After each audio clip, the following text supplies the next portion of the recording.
Hi, thank you for being with me here on One Day to Love. I'm Tanya Walker, and today I'm going to get you to know somebody that is so incredibly wonderful. He's a Broadway star. He started in daytime television. He moved on to being a huge star of primetime television in a television show you all know and love and continue to watch called Seinfeld. He's done tons of movies. He's got a bunch coming up. He's written several different books, and he's just a magnificent person to be with all of us on Thanksgiving every year. He does the Westminster Dog Show every year. He's done so many things and he continues to work. He's a fascinating man, and you're really going to enjoy getting to know Jon O'Hurley. So stick with me. We'll be right back.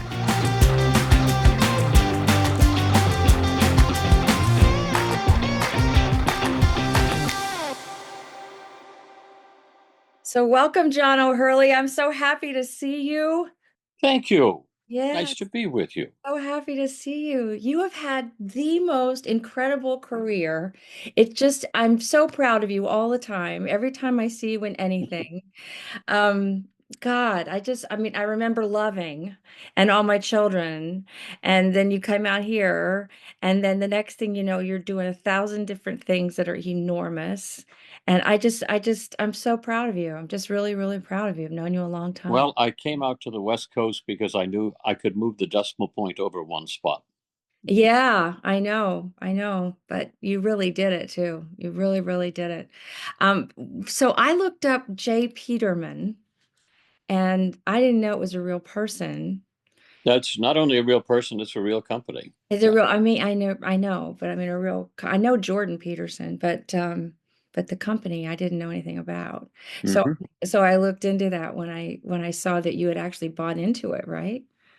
Right after, about a year after Seinfeld ended, the Peterman Company went through some a difficult financial transition, and in an effort to take the company public, they ended up bankrupting the company. Well, that happened.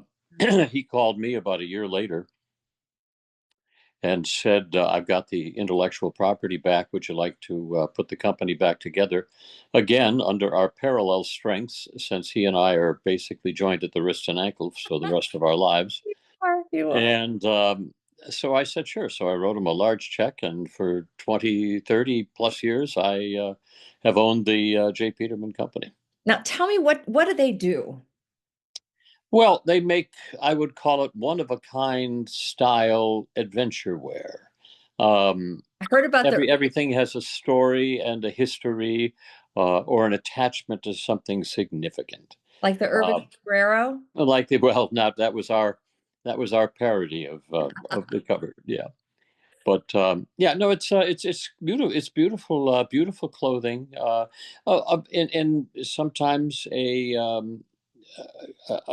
a look back at times gone by, styles that have disappeared, laces and all sorts of things that you might find. But everything has a story. It reads like a Hemingway novel Wow. with a price, a size, and an availability. Do the Sierra Club people, do they love their stuff, I would assume? Oh, everybody! I haven't found anybody that doesn't love it. Tom Hanks once said to me, he said, "It's the only catalog that I read cover to cover to my wife in bed," and he said, "I use your voice." Oh, if he only could, if he only Hmm. could. Yeah, that's incredible. I also saw, because a lot of people have asked you a lot of the same questions over and over, I noticed, but I have some other questions. Like, how did you get into the cartoon voicing? Well, some of it came. The majority of it came because of Seinfeld. Peterman had, kind of an interesting presentation of the way he spoke, and his sense of elocution. That was kind of an easy switch over to playing kings and villains and things of that nature, very urbane type of characters. Um, but I did a little bit of voicing before Seinfeld, and then what tends to happen in that business is, a director will direct five or six different projects. So you may do one project, but find yourself in, all of a sudden half a dozen others because of you happen to know that director. So It's a very incestuous end of the business, I Well, would say. it's hard to get into. I'd love to get into it, but I saw you're just like everywhere, and I loved all the different sounds and all the different characters that you played, Well, and I think they're all basically the same character, but so you're very sweet to say that. didn't look like it to me. But Didn't look like it to me. Mhm. And then I knew Family Feud is my favorite game show. I actually have very little love life now that my husband died, so I watch it before I go to bed. And Steve Harvey have a thing going on. Yeah. But when they were talking about Richard Dawson, I remember when I was a little girl, I used to watch Richard Dawson on there, and it was a little embarrassing because he kissed all the women right on the lips, and my parents were from, they just were germ fanatics, and so they thought that was a little bit gross. Well, going back to the time that you and I are more familiar with in the mid '80s, I was actually on um, Celebrity Family Feud. Oh, I've always wanted to do that. They had the soap stars. It was always the men against the women. He against she, and I was on the show, and I'm going to say it was probably '85 or '86, and I remember, saying to myself, because I wasn't really paying too much attention to the game, but I was watching Richard and I'm going, this is a pretty good gig. And sure enough, 20 years later, the show was mine for I guess five years, I guess I did it. Oh, you were too good for that show, but it was great. It was great. There was a nun. I saw an episode where somebody said to you that their mother or their sister had been kissed by Richard Dawson, and then she turned into a nun, and that she just happened to be there right Ah, that day. And so you went out into the audience and gave her a kiss. It was hysterical. And then you came back and you went, I still got it, or something like that. Something like you would say. And I just thought that was great. So I love that show. And I yeah, it just was a good show. I had a lot of fun doing it. Um, it was a little self-limiting. That's why I eventually left the show because I couldn't do all the other things that I was doing. there's Uh, only so much you can do there. I mean, yeah, the same well, thing over and over and over. you do 12 shows on a weekend, and I noticed that he changes clothes and no one else does. that's correct. You have I wonder found if the anybody else exactly right. is anybody else like paying attention, you Yeah. know? No, he was. It was one of the. But I would say I was doing my Broadway show Spamalot out Oh in Las gosh. Vegas Oh, so good. at, and I was doing it in Las Vegas at the same time that I was doing Family Feud, which meant Wow. You're flying back. which meant that this was my weekend schedule. Friday night I would do the 8 o'clock show in Vegas. When that finished, I would run to the airport, fly back to LA, go to bed, get up in the morning on Saturday, shoot 6 episodes of Family Feud, Oh my. hop back in the plane, fly back to Vegas, do 2 shows of Spamalot. At midnight, I'd hop back in the plane and I would go back to LA and I would do the final 6 episodes of the weekend Oh my on the God. show, then hop in the plane and go back and do the final Sunday night show of Oh Spamalot. And I my did this. gosh. This went on for 14 weeks a year, and Wow. it was just, as I say, self-limiting because you know That's a killer schedule. That's like you almost can impossible. you can't go through that experience and be entirely cheerful for the rest of the day. You know what I mean? It was a little, it was just getting to be a little too I heard much, he's a little grumpy. Well, so if you had his, if you, yeah, nobody well, would. then, of course, it came contract time, and they decided they wanted to move the show to Florida. And I Oh, said, well, that's where shows go to die. You know what I well, mean? people do. People do. That was the point where I said maybe it's better that we cut ties here. And Yeah. they had Steve in the wings, and so he's done a great job with it and keeping He it has. thriving. He So he has. But the other day there was an episode on that reminded me of the ones they give him all the time. And it's a little cheeky because they'll ask a question and it'll be about him, like uh, like who's the sexiest black bald guy, Yeah. that kind of thing. And so there was a question on one that I saw with you where they were talking about sexy Johns, people named John. And I'm thinking, well, the first thing they should say is Jon O'Hurley. And they said, and I was dying. I was in the kitchen with my friend Marilee last night. I was, getting ready for the show today, and it was John Kennedy, Johnny Depp. I'm like, what's wrong with these people? I bet I wasn't even on the list. I'm like, what's wrong with these people? Like, I mean, and then they're like, God, nothing's coming to mind. I said, you're dumb as a box of rocks, I was just like, what is wrong with these people? They're Yeah. smarter now. They're Yeah. smarter now. They know what they've got in front of them. But these Uh, people are like, they, I remember, I think back to some of the funnier moments on the show. My favorite was always these two, what I would say had to have been college educated men, were standing up opposite each other at the face off. And the question that was put to the 100 people that effected the survey was, name a classic film that begins with the letter C. And you would say Casablanca. Casablanca. Casablanca, Caddyshack, Yeah. Citizen Kane. They were all up there on the board. Hits the buzzer. Seabiscuit.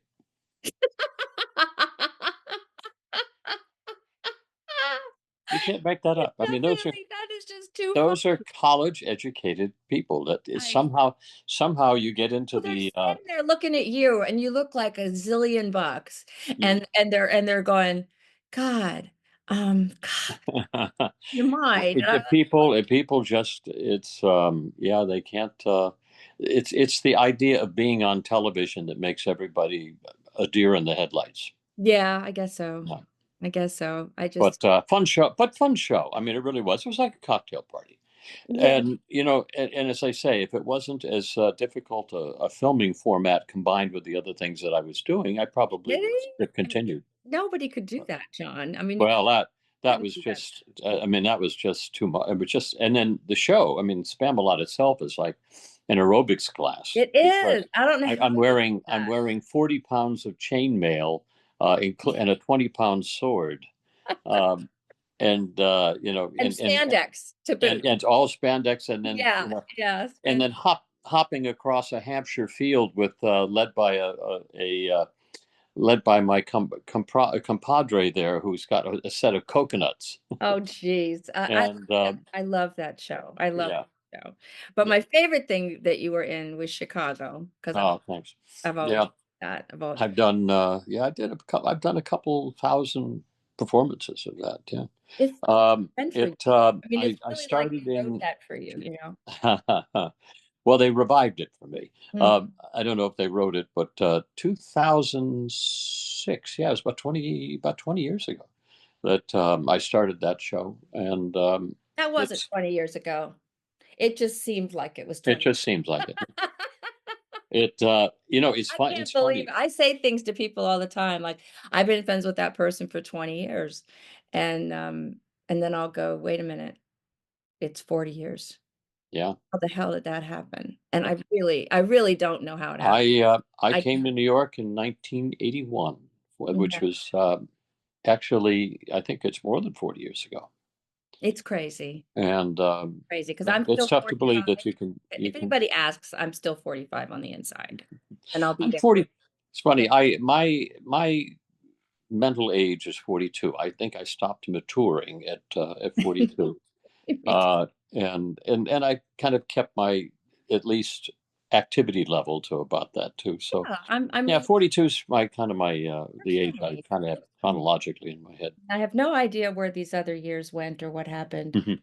Um, Now my daughters are 25 and 26. Mm, So that's basically what happened to the years. hmm I was completely in there. I wanted to be a mom so much, so much, so much that I quit everything in show business to hmm be a mom.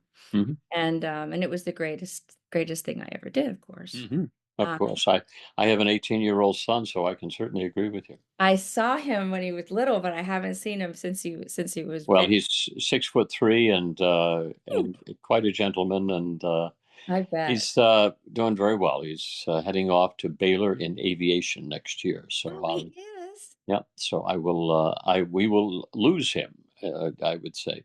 Not really. Yeah, No, but, you'll go down there. Dallas is a blast. I mean, I know Baylor's not in Dallas, but it's darn close. Abby went mhm. to SMU, Uh, and this was a nice little segue. So my husband and I were Republican, and that's almost a bad word. And so we went all over to look at schools for her, and we went down to Dallas, and my other daughter had gone to a liberal arts school in New York. And when Trump won, they closed the school, the you kid talking about the first time or the second time? first time. Oh. He got they closed the school, they gave him 2 days off, they canceled exams for another week. They let them all have this mourning period. And so we went down to Dallas, and so these kids are showing us around, and Ed says to the kid that's showing us around, what happened when Hillary lost? What happened here? Did you all um, cancel exams and skip school? And were there any riots or protests or anything like that? And this young man said, "Well, I'm sorry, sir. I don't think I understand what you mean."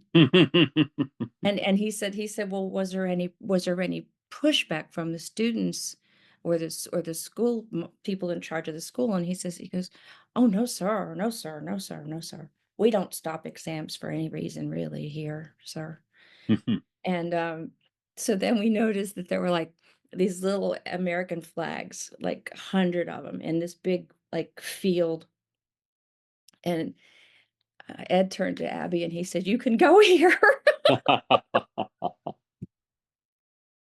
Yeah, it is. It's a different world. It is a different It was world. so expensive though, and now I'm having to pay for it. It's like a Yeah. $300,000 school, but my God, that's why he sent her there. He just didn't want another one coming home with the wrong ideas about the country. He just didn't. Yeah. Mm, Scary stuff, you know. Yep. Yep. It certainly is, and unfortunately, that portion of the intelligentsia, if I can use a word loosely, is has too much control over the minds of our children. It's terrible. I Yeah. mean, it's really terrible. I have to get books out and encyclopedias and not just the internet because you never know what they're going to put on there. Hmm. To show my daughter Bella what things are really about. And Hmm. it's frightening to me. I mean, it's really frightening to me. And what's happening in LA right now is just unbelievable. Well, through the fires are fire has always been a traditional mechanism of cleansing, and whether it clears a forest or clears the emotions of people, it does in many respects it does both, and I think that's what's happening right now is we're being kind of cleansed of an old habitual way of thinking in California, and I think that. The next time an election goes around, I think people are going to think twice about the administrations that they have put in control of the state. Do you think so? I mean, you Yeah, think I there's do. there's I honestly do. there's hope there? I honestly do, and I think it will take care of itself. Um, there's been enough of a mess, and I think more will be revealed. I think as Yeah. time goes on. But yeah, they've made a mess of things here, and unanswerable. Yeah, I loved Rick Caruso when he ran. I didn't get to vote for him because I live in Palm Desert, but I just thought he's one of those brilliant men who have created some really beautiful things, and you know that he's gonna Yeah. do what he says he's gonna do because he's proved it, right? Yeah.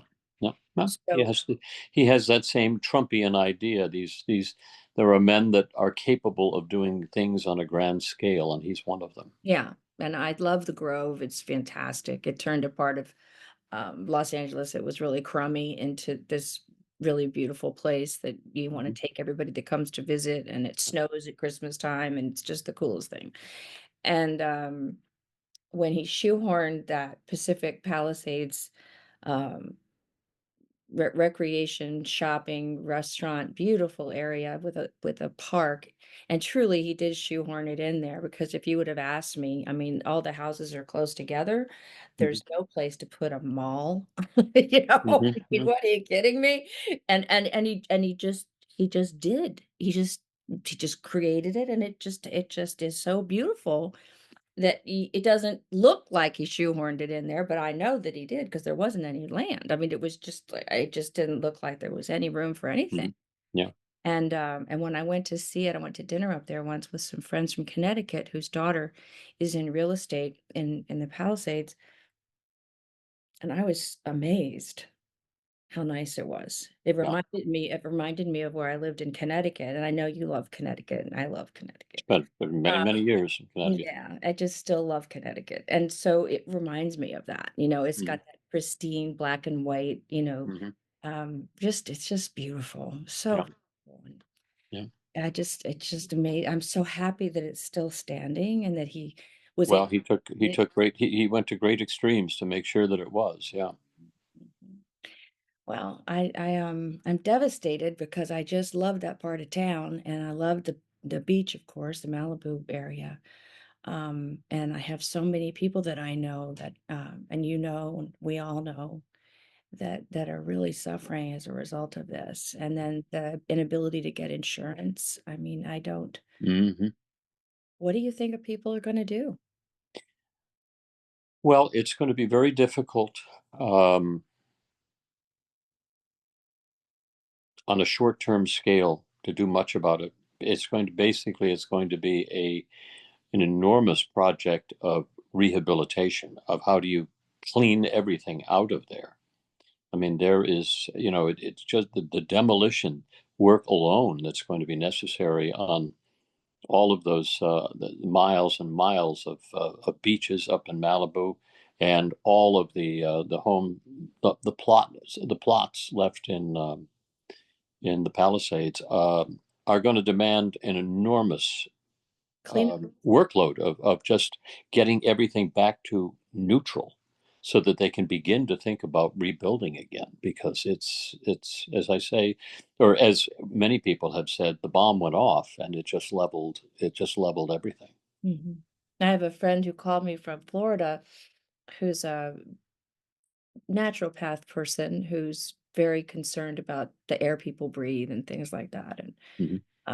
And she said she's working with a company that is related to Electrolux in some way, and they came up with a technology similar to the technology that takes place when the sun shines down on the earth, and it kills germs and bacteria and all that. And it's the same type of elimination of bacteria and germs and things for NASA, Hmm. and that they're using this in these spaceships so people can go up there and live. They Hmm. can't, if something smells bad, they can't spray Lysol up there, Yeah. Um, and so she told me about this 18-inch thing that they sell, and I don't know um exactly what the technology is, but she said she would send me all the information on it, and I'm going to try to get it to as many people as I can. Because Mm. as you remember, there's a lot of people that died after 9/11 many, many years later from breathing all that crap on the Yeah. pile and, I understand. living there or visiting Hmm. anything, so I just wanna see what I can do to help in that Yeah. regard. Yeah. But it's really something. It's Going the to be a while before this is we can see any affected change down there. Yeah, The stun of what has happened still, it's still, that sting is still there, and it's going to be there for a while. sort of like 9/11. Hmm. It is in many respects. Nobody could Just believe it. horizontal and not vertical. Hmm. Yeah, they couldn't get their mind around it, and, Yeah. none of us could. Yeah. It was just horrible. Yeah. And now it's just this is on the other coast, but it's so tragic. Yeah. And I'm worried that they're going to find a lot more bodies when they go into all these different lots and see remains of people because they haven't been able to do that. And Hmm. Yeah. God forbid, I hope they don't. I hope Hmm. people find out. But my daughter lives in Santa Monica, and she got evacuated once, and she went to Culver City. Then she got evacuated in Culver City, and then I told her to go see my sister in Manhattan Beach because that place looked safer. Yeah. Yeah. Mm. So you're married, happily married, got a beautiful, Absolutely. Absolutely. beautiful, beautiful wife. I've seen you in I, Architectural Digest, and it just, I have finally found someone that would drop their standards low enough to allow me oh, to stop it. sneak That's a in. bunch of crap. That's a bunch of crap. I know better than that. Yeah, that's the biggest mistake I ever made was letting you get away. That was a really, and I'm very sorry. I was a real idiot. But it's only one of the many mistakes I've made, but that was a big one. That was a really big one. Um, Someday I'll tell you the story behind it. It's not for public view. So what's next for you? What are you doing next? What's planned? I'm really Well, doing it's American kind Song. of what I've been finishing. I just finished, every year I do Peter Pan as Captain Hook. I just read that. Yeah, yeah, I remember. I just finished my month-long commitment to that. I enjoy doing it every year, all around the country, actually. Oh, Um, and just finished that. This last 2 weeks, I've been doing a movie in Baltimore. I just came back from that about three I was nights just ago. in Baltimore for three Oh, weeks. oh, You were there. I live there. That's where I, my home is. oh yeah, I was there at the Pendry. Oh, cool. Yeah, beautiful hotel, and that's where I was the filming there. In It's a nice film. It's kind of a Raiders of the Lost Ark, missing treasure type of Wow, film, fun. through the architecture of old Baltimore. And finished that. Just about to start another film very soon. It's a comedy. This one is a comedy, very kind of silly comedy, which is fun. I'll enjoy doing that. I have my one man show that I tour around the country now. Actually, And with oh, standards, I know yeah, that. I Yeah. tour and actually go overseas with it too. Oh, And Then my buddy from Seinfeld, Patrick Warburton, who played Puddy on the show, he and I have gotten together and put together a kind of buddy show, a la Martin Short and Steve Martin. oh, We have a great. buddy show called Puddy and Peterman, Oh, I love that. and we'll be touring around beginning in March.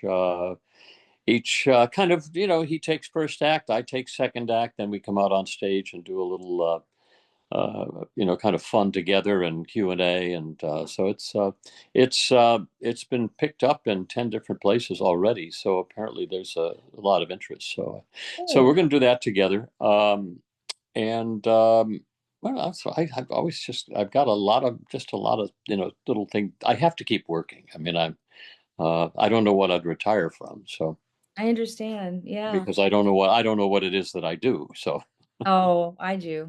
I couldn't define how I would retire. You do so Uh, many but different things. You do them all so well, and that's well, the thing. thank you, So great. thank you. But yeah, the movies continue, God willing, and I'm able to produce enough work on my own behalf so that I can continue, and it doesn't. I enjoy working very, very much. I have another company that I deal with that's out of entertainment. It's a technology that I own. I have made a history over the last 20 years of buying up companies that have really good ideas, and this one has the greatest idea. Oh, And wow. it's a technology that takes any and all forms of waste and turns it into large amounts of energy. But it does it with absolute zero emissions, and it powers itself. It's totally off the grid. So basically, it will zero out the need for landfills anywhere in the world. Wow. And it'll take care of all the plastics, all of the used tires, all the municipal solid waste that we have in our country, city to city to city. And it will, apropos of the current situation, it will clean up the forestry um, leftovers from the fires, That's so and that is just wonderful. which we have not, we have not weeded our forests in 50 years. I know. and they need to be done. And They don't so, want, they never wanted to do it though. It isn't like they don't well, want. but honestly, they've never had a technology that could do it because you can't. You go into the forest and you don't have any power out there. So so because this technology that I have powers itself, um, and produces energy on additionally, it it's the only technology that really works for this specific application, which would be forestry management. So be working on that, and that's going to be a big portion of my life from here on in because it's so necessary, and our waste all over the world we are swimming in, and this will be the next chapter of my life. Oh, I love that. I Mm. love that. I want to learn more about that. That's Mhm. fantastic. That's Yeah.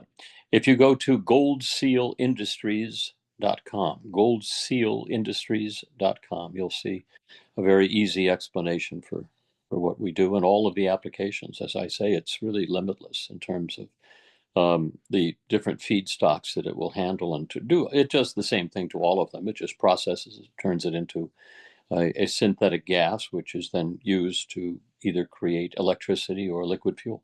awesome. Oh, we certainly need that, Yep. a lot, a lot. So where do you live? Are you in Los Angeles? We moved out to Thousand Oaks a while back to put my son in a really good school, Uh-huh. um, a Christian-based school, Oaks Christian out here. It's one of the top schools in the state, and he's thrived. Yeah. He's absolutely thrived. Makes And it was nice to get out of LA. We lived in Beverly Hills for 15, 17 years, and got a little tired of it. A little tired of where the weather was always perfect and the people think they are. I know. And it was like, but it was nice to come out to the Thousand Oak area where it's more family driven and easy to get around, easy to live. You can circumnavigate this whole area out here with big wide boulevards and nice restaurants and good people and A nice lot of families. traffic. Yeah, That's and a big much deal, you know? much less traffic. Yeah. Hmm. Yeah, I remember that. I lived in Sherman Oaks when I lived here, Hmm. and I really liked it. I really Hmm. liked it there on the Encino, closer to the Encino side. Yeah, The other day, I was so worried about the fire. I heard it was getting that. I close thought, to Encino. Yeah, very close to Reseda and Encino. Yeah, God, was creeping down the hill, and God willing that it's not out yet, and hopefully the winds will stay quiet. It's day to day. yeah, I know. And as we have found out with the possible origin of the original fire in the Palisades, it might have been ignited by an ember from New Year's Eve fireworks that was there. They've been sitting there for 7 days. Yeah, I heard So that. you just never know when You don't. when something is truly out. No. So it's a level of education for all of us. Well, one thing I wanted to just ask you about was this God let me be surprised Hmm. prayer before you go on stage, because Hmm. what I do is I turn my life over to God and I turn my performance over to God, and I Hmm. trust that. I try, I do that too, but ultimately, more often than not, he hands it back to me and says, I know. No, no, don't lay this on me, O'Hurley. You got yourself into this mess. You're gonna get yourself out of it. Um, Yeah, but I love. I do say that prayer. I say, God, let me be surprised.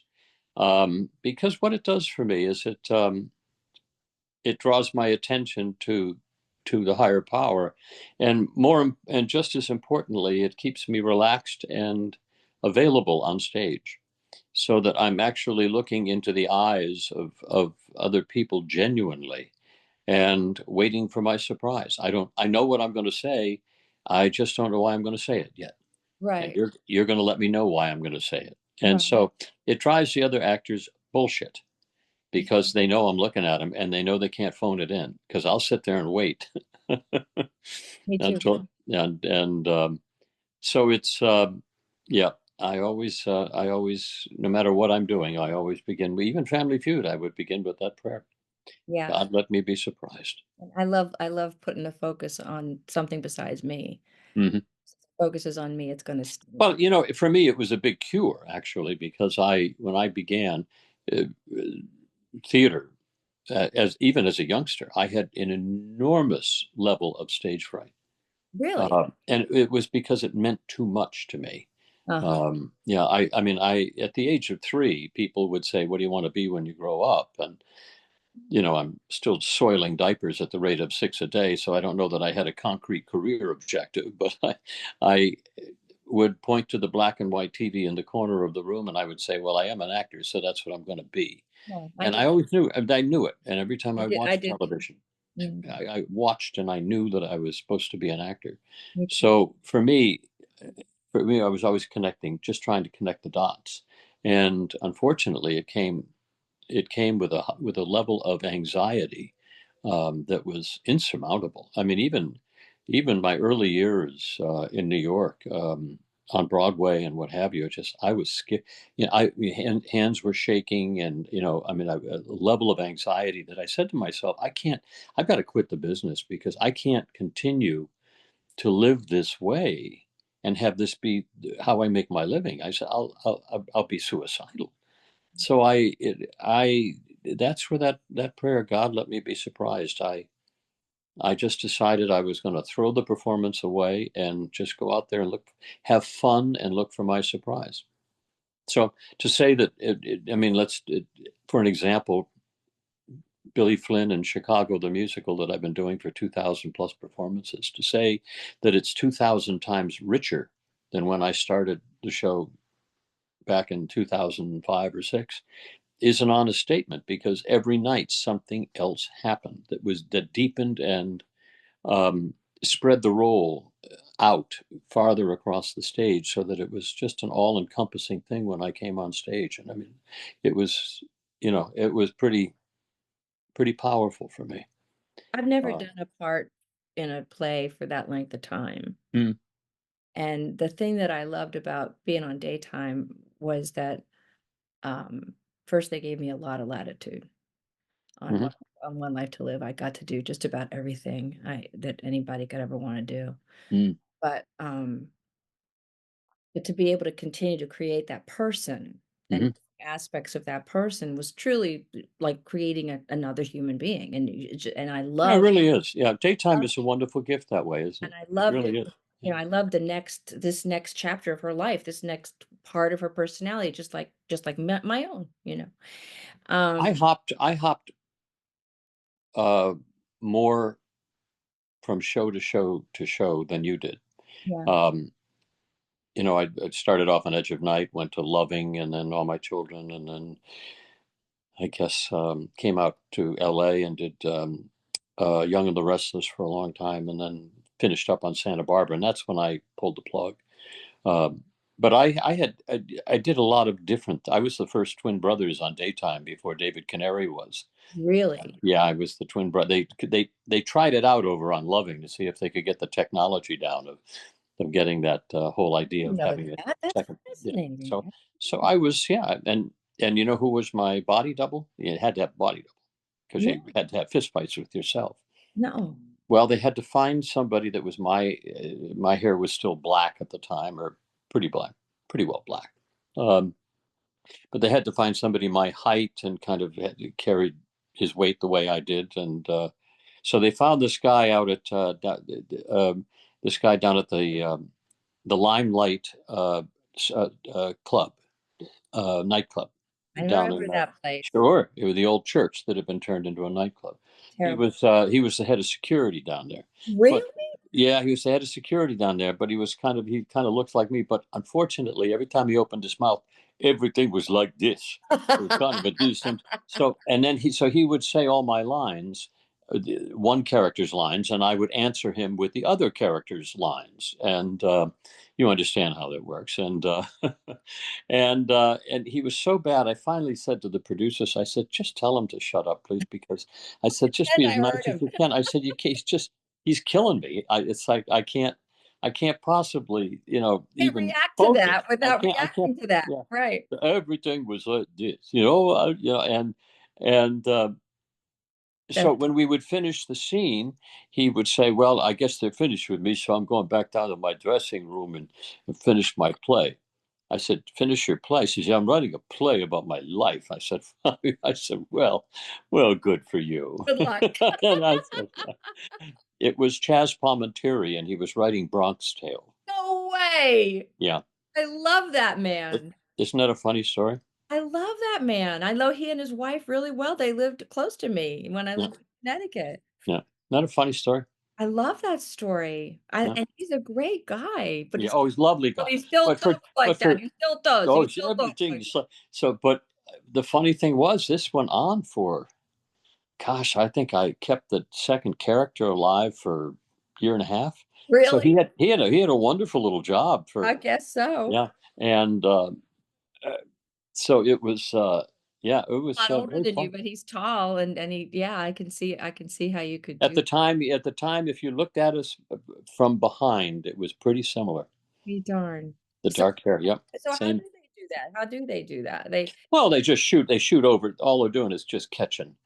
They're shooting over his, say, left shoulder at me as I'm facing the camera, and facing him. So all it is just a sliver of a presence.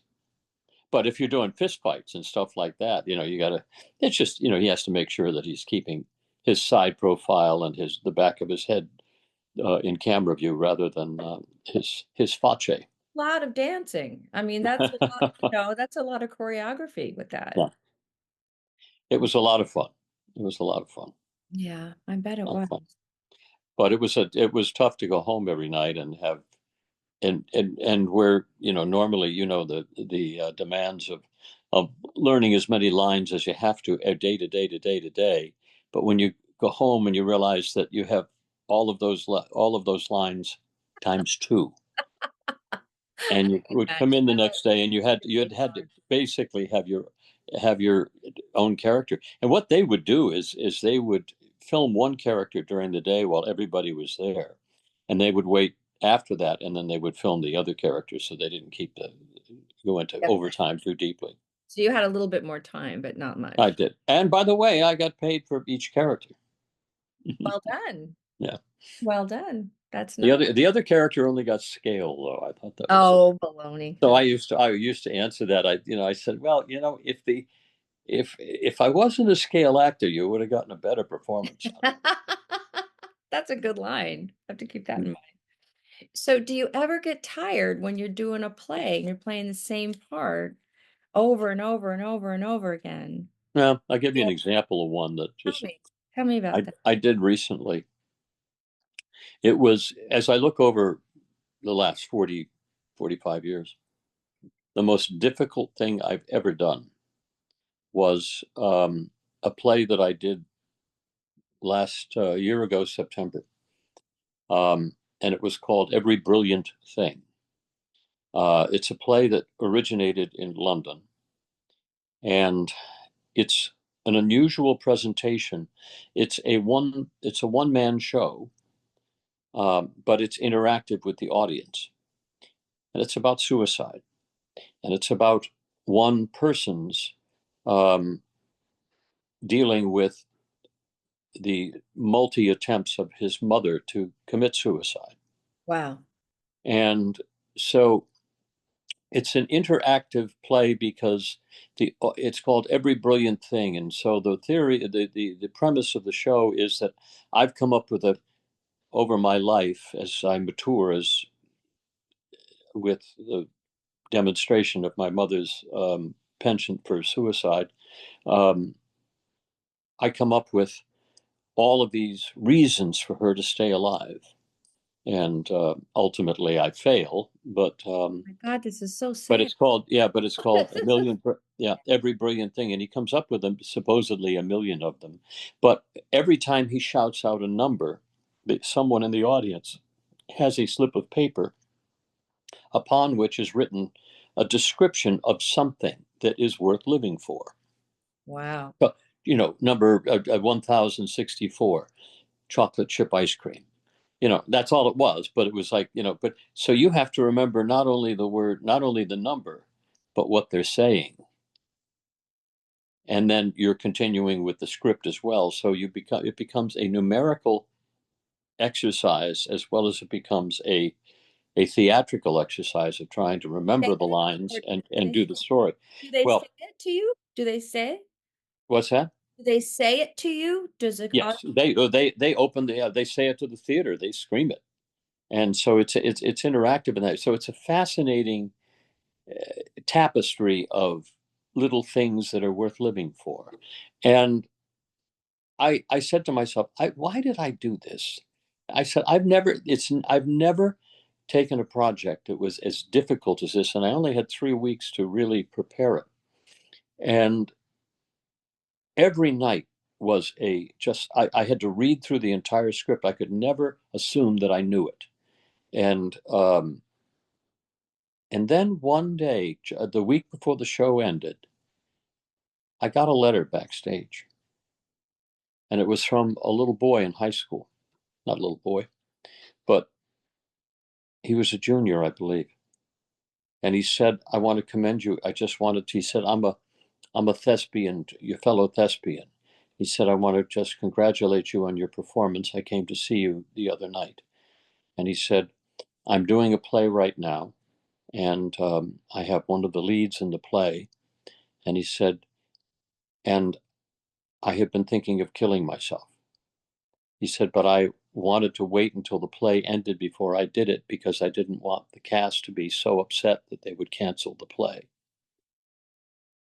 So I'm sitting here reading this going, I can't believe this. This kid is basically writing a suicide note to me. And so I, obviously took the proactive steps and talked to, we got to the boy and got him help and um, what have you.